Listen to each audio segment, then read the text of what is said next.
Y el tercer punto para esto del comportamiento o cómo o qué se va a presentar en las guardias hospitalarias es la hemorragia uterina anormal.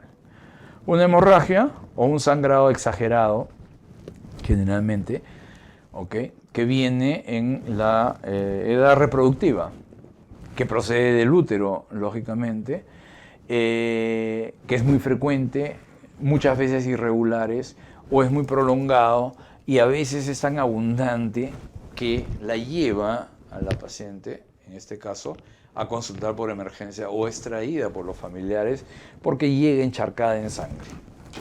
Y es una causa quizás la más común de anemia ferropénica en mujeres en edad reproductiva. E incluso para esta eventualidad y para lo que estamos desarrollando, la descompensa hemodinámicamente y va a requerir una restitución pronto, un manejo pronto a nivel de la emergencia. Hay que acordarnos de que el ciclo sexual en la mujer implica el estímulo hormonal y también implica que ese estímulo hormonal haga efecto en los diferentes órganos blancos. Uno de ellos es el endometrio, que mes a mes debe de comenzar a crecer con la finalidad de recepcionar un huevo, ¿ok? Y cuando no ocurre la fecundación, debe de escamarse para reiniciar en el siguiente ciclo esa posibilidad del embarazo.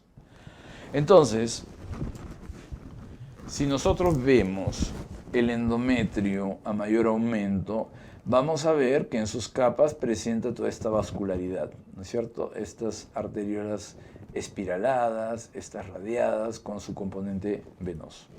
¿Okay? Entonces, esta es la manera como comienza desde el día 0 a descamarse, se descama y comienza a regenerarse. Al inicio con poca vasculatura, ¿okay?, pero al final sí con gran vasculatura y hay que establecer un mecanismo hemostático. ¿Okay? Es decir, que desde que comienza la menstruación pasa todo el ciclo y comienza el siguiente ciclo. Entonces, si lo vemos a mayor aumento, vamos a ver que las llamadas arteriolas o arterias radiadas, son las que están a nivel de la capa basal, ¿okay?, y ya las espiraladas y todos esos a nivel de la capa funcional. La capa basal es la que no se descama, es justamente su nombre, que queda en la base del endometrio con la finalidad de que por estímulos hormonales, mes a mes, ¿okay?, se vaya regenerando para colocar o para generar la funcional.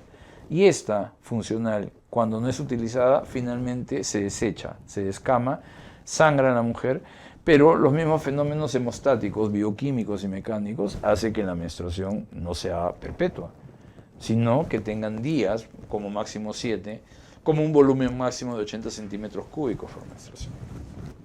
Entonces, la menstruación debe tener estos fenómenos de hemostasia, ¿okay?, para controlar este sangrado. Entonces, hay una supresión de esteroides, hay una contracción miometrial, las prostaglandinas actúan como mediadores, hay una gran actividad fibrinolítica y hay una vasocontracción, ¿okay?, y vasodilatación. Eso trae como consecuencia de que cuando estos fenómenos o estos elementos no estén presentes, la menstruación persista, siga sangrando si es que no ocurre nada de esto. Y existe una terminología, algunos la cuestionan, pero en realidad es terminología, no es diagnóstico, es simplemente terminología o la jerga ginecológica para establecer patrones anormales de sangrados menstruales. Por ejemplo, en cuanto a la frecuencia del ciclo, el ciclo muy corto, que normalmente debería ser 28 más menos 7 días, es decir, menos de 21 días, se le llama polimenorrea. Entonces hay un acortamiento del ciclo.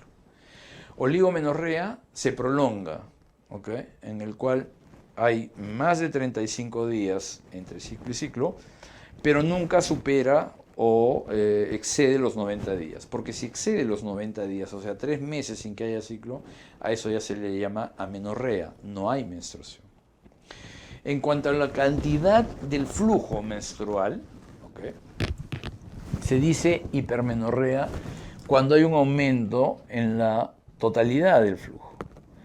y una hipomenorrea cuando hay una disminución. Y he mencionado que para la mayoría de autores los 80 centímetros cúbicos es el tope máximo. Y si hay más de eso se llamará hipermenorrea.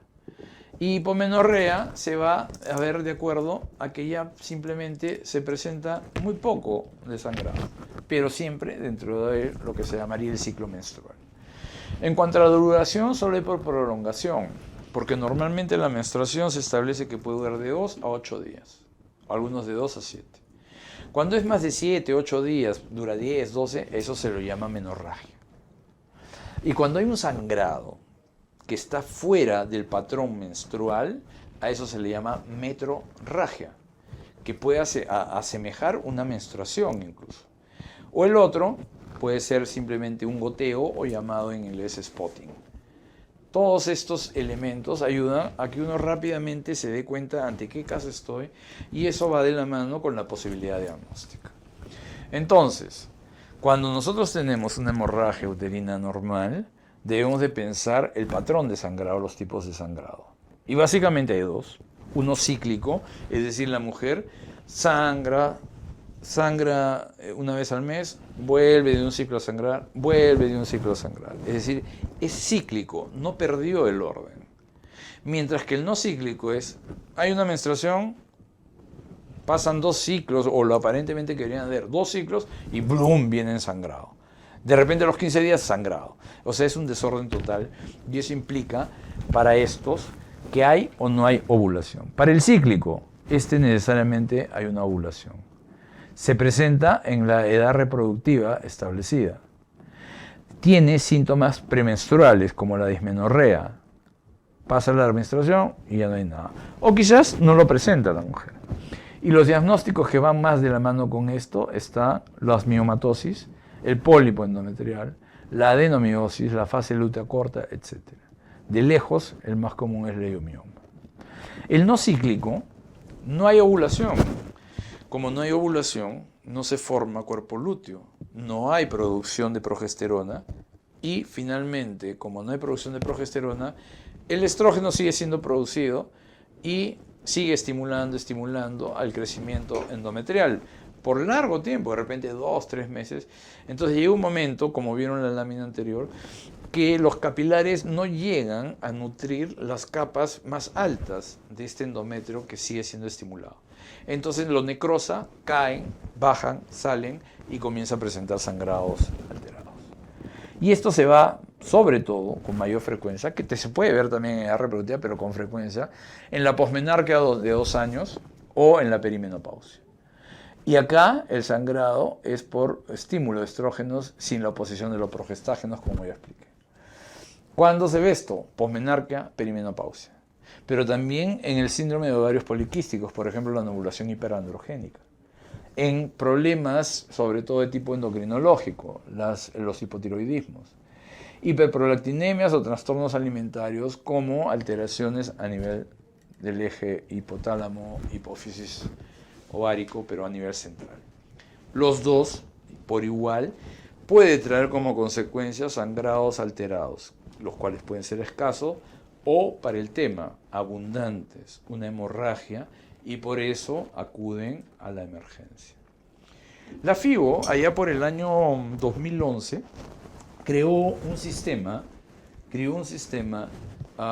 mnemotécnico con la finalidad, esto es para mujeres en edad reproductiva fuera del embarazo, con la finalidad de llegar a un diagnóstico más cercano y lógicamente una solución más pronta.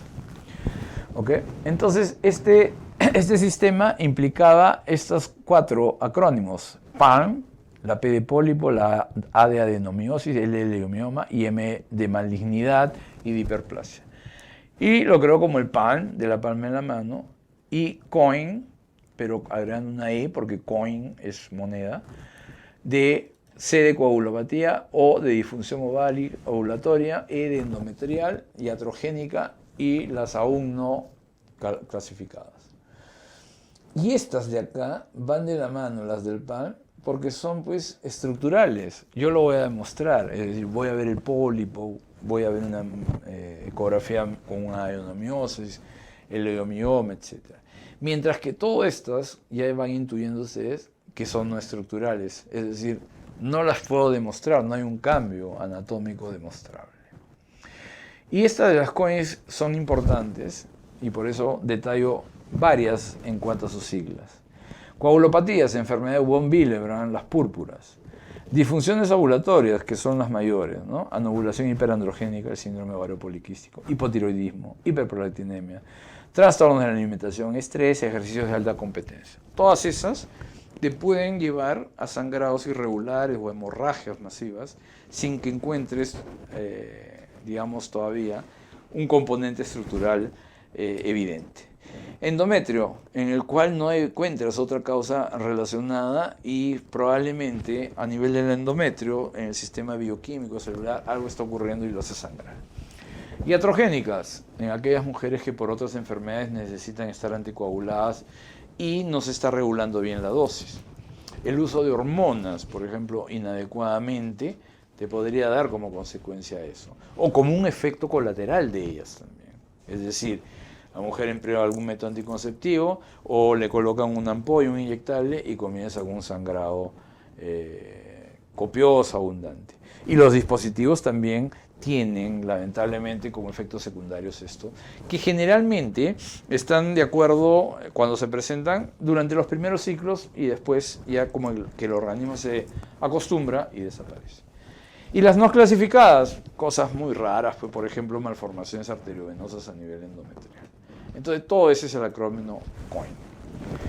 Entonces, la atención de emergencia implica que muchas veces es ayudada y traída a la mujer. Hay que ver a qué grupo etario corresponde, si es un adolescente, en edad reproductiva, peri o posmenopáusica. Entonces, lógicamente, estas tres primeras, yo voy a pensar rápidamente. La causa más frecuente es la no ovulatoria, pero lo voy a tener que demostrar haciendo un examen físico, haciendo exámenes auxiliares. Y la posmenopáusica va de la mano en la posibilidad de una neoplasia, sobre todo a nivel endometrial. Lo ideal, una premaligna, como sería una hiperplasia endometrial. Pero no vaya a ser que viene por emergencia, muchas veces no con una hemorragia masiva, pero con un sangrado que llama la atención muchas veces a los familiares de una paciente, a veces ya en la posmenopausia, en la senectud, y que viene por sangrado, ¿no es cierto? Pero a veces es un sangrado crónico que ya la ha llevado a anemizarla a esta paciente. Hay que ver, lógicamente, el estado general en el que llega la paciente o en el que la traen y, lógicamente, funciones vitales. Pulso, temperatura, etcétera. Algo así como vimos en la clave roja, ¿ok? Para ver qué grado de choque está. Y, lógicamente, establecer si está en estado de choque o no. Para eso también tienes otros tipos de parámetros, o para recordar en el cual pues comienzas a valorar frecuencia cardíaca, frecuencia respiratoria, presión arterial sistólica. En la clase 1 en realidad hay que descartar, no es un choque, está normal. La clase 2 también, ¿ok? En la cual si bien ya está un poco más taquicárdica, se le considera normal. Pero en esta sí, en la clase 3, como ustedes ven, hay mayor pérdida, ya está taquicárdica, la presión está disminuida. Y en la 4, peor todavía, todos los signos vitales están marcadamente alterados. Es una paciente con un shock grave. Y muchas veces de nuestro tópico de inmediato la pasamos al tópico de shock trauma, porque ellos sí tienen infraestructura, logística adecuada para hacer un control hemodinámico estricto, quizás hasta invasivo. Entonces hay que solicitar antecedentes a estas mujeres. Si están despiertas y pueden responder, mejor. Fecha de última regla, ¿ok? El uso de métodos anticonceptivos o terapia de sustitución hormonal. De repente, ya es una paciente que tiene un diagnóstico que ella conoce, entonces lógicamente facilita.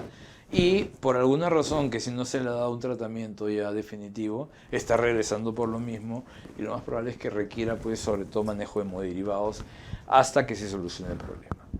Endocrinopatías, lógicamente, si sufre de tiroides o no, o coagulopatías, de repente es una usuaria de una prótesis mecánica a nivel valvular en el corazón y lógicamente debe estar anticoagulada.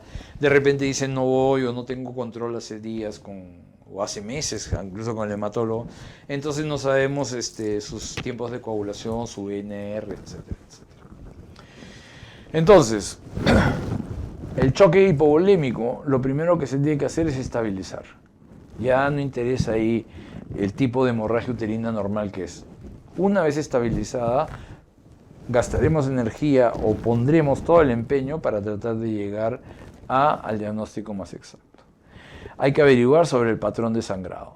Si es un evento agudo, está debutando, o si ya trae antecedente y es un evento crónico que hace que la mujer cada vez regrese al hospital cuando se presente esto.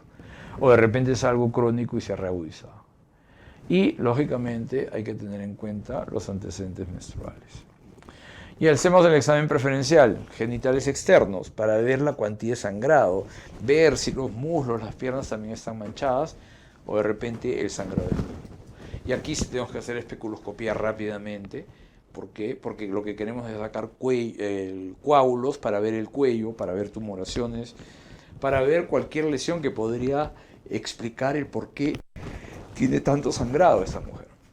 Y de ahí el tacto vaginal. ¿Okay? A la especuloscopía lo que vemos es esto. Un sangrado, fluye el sangrado por un cuello aparentemente sano. Pero también podríamos ver esto, con sangrado, lógicamente, porque está viniendo a la emergencia, sino que estos son cuadros crónicos. Los pólipos. Pólipo endometrial, incluso casi abortado, como este, pólipo endometrial abortado. Pero que todavía se sostiene por su película con la cara endometrial uterina. Y este, que uno ve una tumoración un poco más carnosa, un poco más hasta consistente, como pudiera ser, que puede estar en relación con un mioma abortado, perdón. O estas tumoraciones como crestas de gallos, como coliflores, ya pues ustedes saben que esto lo más probable es que sea un cáncer y por eso está sangrando esta mujer. Así es como se ve a la especuloscopia un mioma abortivo. Ustedes están viendo acá, hay sangrado, escaso. No en este momento se le ve como un sangrado activo. ¿Okay?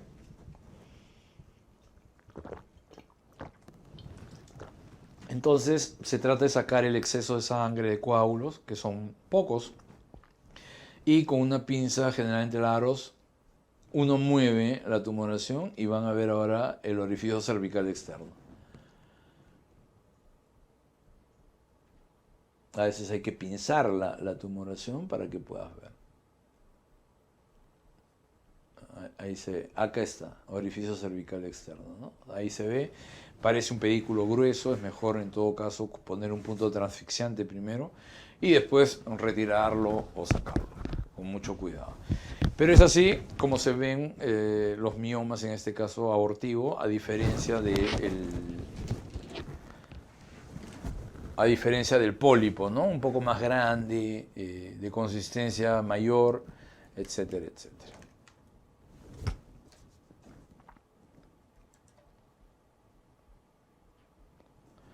Y para hacer el diagnóstico básico, tener un grupo, factor RH y el hemograma. Lo que necesitamos saber es el hematocrito, el hemograma con urgencia.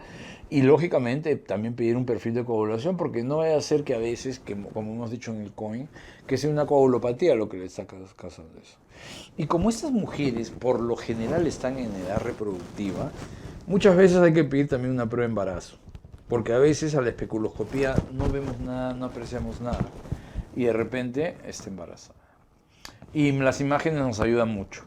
Úteros ecográficamente normales, su contorno, una pera, el endometrio, incluso meotrilaminar, aquí está el endometrio, y aquí está donde coaptan las dos capas. Acá otro, ¿ok? El endometrio regular, contornos regulares, cuello regular, úteros totalmente normales. Adenomiosis, úteros más voluminosos, como ustedes ven, ¿okay? más largos, más anchos, y sobre todo se ve estos elementos acá como agujeritos negros que están viendo. Esos son los focos ectópicos, porque este es un tipo de endometriosis, la llamada endometriosis interna, con focos endometriales ectópicos, y lógicamente reaccionan ciclo a ciclo al estímulo hormonal y acumulan pequeñas cantidades de sangre. Los miomas, que había dicho, estructuralmente los más frecuentes. En cualquiera de sus tipos, acá todos son miomas submucosos, el endometrio, todo esto es el reborde o los límites uterinos, y acá pues incluso con unas áreas medias oscuras, probablemente un mioma en degeneración. Aquí, con una base de implantación, un mioma sésil, en el cual se hace una histerosonografía para crear este medio de contraste y se delimita claramente, ¿no? Y si delimitamos así y le ponemos la tecnología Doppler, justamente la diferenciación por ecografía con Doppler con el pólipo es que el mioma submucoso trae una circulación periférica, mientras que el pólipo trae una circulación central. Y acá, antes de hacer pues la histerosonografía, acá se ve pues una tumoración redondeada, isoecogénica con el miometrio, y lo más probable es que se trate de un mioma. Y este es lo del pólipo. El pólipo endometrial, en el cual también esto se ha hecho una sonohisterografía. El efecto Doppler hace que tenga un haz al medio nutricio, de un vaso nutricio, y eso es lo que lo diferencia, vamos a retroceder acá, al mioma, que tiene una circulación periférica.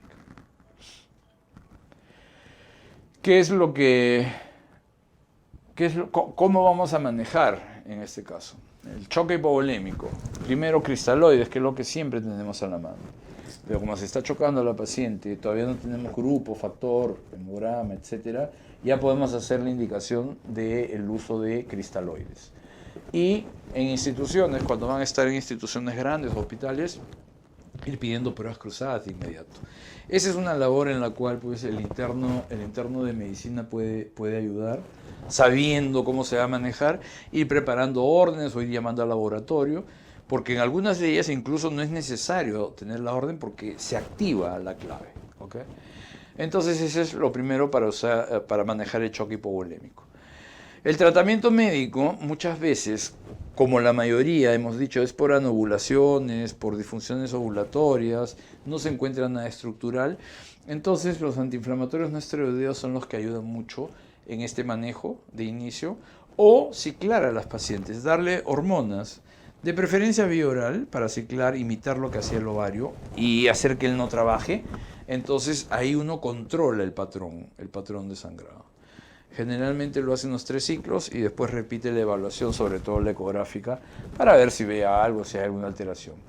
Y lógicamente, de acuerdo a la perspectiva de fertilidad que tenga esta paciente, esta mujer, hay que ver, pues, porque si esto le controla el sangrado y no quiere todavía estar embarazada, se sigue de largo con los anticonceptivos combinados. Pero el problema es cuando quiere, entonces hay que soltarla para permitirle que ovule y finalmente quede embarazada. Y el tratamiento quirúrgico para esto, como habíamos explicado cómo es el desarrollo del endometrio por el estímulo hormonal desde un inicio que se descama y va proliferando, cuando hay mucha proliferación a veces lo que tienes que hacer es retirar el endometrio por una aspiración o por un legrado, mandarlo a patología de todas maneras para que lo estudien, y esto fuera de que es diagnóstico también es terapéutico. Porque si todavía no sabes que el sangrado es irregular por ese crecimiento excesivo endometrial sin oposición prácticamente estrogénica, entonces lógicamente lo descamas hasta la basal y va a parar el sangrado. A veces hay que hacer la tumorectomía por pólipo, por el mioma, etcétera, con la finalidad de que cortemos la posibilidad del sangrado. Y rara vez llegamos hasta la histerectomía, salvo que haya alguna indicación o ya se tenga un conocimiento. Por ejemplo, una persona mayor que tenga una hiperplasia compleja con atipia, pero por X razones no se le terminó de preparar o no se pudo hacer la preparación o el acto quirúrgico antes. Entonces, esa sería, por ejemplo, una indicación. Pero, insisto, no es frecuente ir hasta una histerectomía por este tipo de hemorragias. Peor cuando debutan, y si es crónicamente, establecer un diagnóstico adecuado y con eso tendremos un mejor manejo. En resumen, ustedes como internos, ¿cómo debería ser su proceder para este tema? En el paso 1, lógicamente, funciones vitales, estados de conciencia. La mayor parte de mujeres que llegan a la emergencia, según mi pequeña experiencia, llegan conscientes. Muchas tienen que venir ayudadas por un familiar, O algunas se acercan así ellas mismas, ¿ah? Con el sangrado, todo, porque o se ha reagudizado o ha iniciado y les preocupa. ¿Ok? Pero cuando ustedes estén de repente manejando el primer contacto con la paciente, luego de preguntar y todo, hay que ver pues, funciones vitales, frecuencia cardíaca, lo que les van a preguntar, cuándo tiene frecuencia cardíaca, cuándo tiene presión. Y el estado de conciencia, de repente hay una tendencia al desmayo, al letargo, todo, o está totalmente alerta y se puede conversar con ella. Paso 2, comunicar la ocurrencia. Esto es básico para el interno, ¿no? El interno justo va a hacer prácticas preprofesionales en el cual está supeditado a eso. Esa es una función importantísima, que comunique, no que haga todo por su cuenta y al final, y lo peor sería que se complique más la paciente, recién enviar, avisar o acudir.